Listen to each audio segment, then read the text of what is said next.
Now we know our history. We know Jesus went through a 40-day fast, you know, and I think it was a miracle because it was food and water. But we see in times past there are some writers that have advocated long fasts. Today it is not really safe because we are exposed to more fat-soluble toxins than any generation that has ever lived on planet Earth. It's coming in so many ways that we don't anticipate. I often say we're exposed to 30,000 new chemicals every year, but I was reading an article recently, 100,000 new chemicals every year.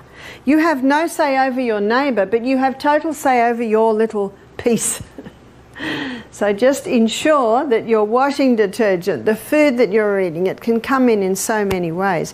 One lady said, it's going to take me forever to shop. I said, no, only the first shop. You just devote a bit of time, bring your magnifying glass. After that, you know exactly where to go. When I go into the supermarket, I'm not in there long. I know I get that aisle. One man said, just stay on the outside aisles. That's where your fresh things are.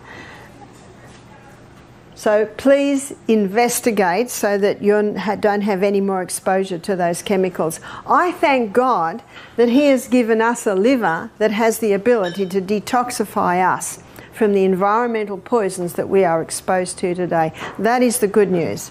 But you'll notice that this also supports what Atkins found. I think when Atkins died, he didn't realise the 3 phases of the liver detox. This has only been known since, I think, early 2000s. The more scientist is able to delve deeper into the body, the more is revealed. But you can see why his diet was working, because he was supplying high antioxidant. Did you know that his patients had to eat 3 cups of vegetables a day and 1 cup had to be greens? I think that's the only way they got away with it.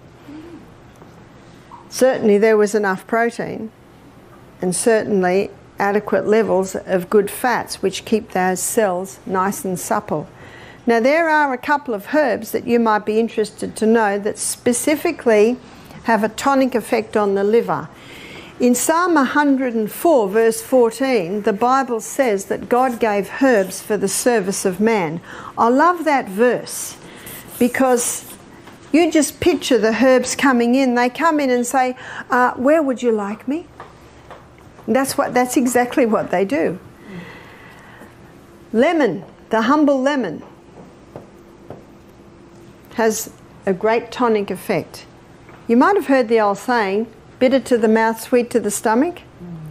And sweet to the mouth, bitter to the stomach. Well, you apply that to the liver. Bitter to the mouth, it's a sweet to the tonic. So, to the liver. A sweet tonic to the liver. So all your bitter herbs. So let's look at some bitter herbs. Dandelion. Dandelion is a well-known liver herb. Also St. Mary's thistle. St. Mary's thistle is also called milk thistle. And gentian, this is not as well known. Gentian is also an incredibly bitter herb. And a sweet bitter is ginger. So your 10 o'clock juice, which is Granny Smith apple and ginger, I think it's one of the nicest, has a nice stimulating effect to the blood. Tonight, when we look at poultices, I'll be talking about ginger in detail.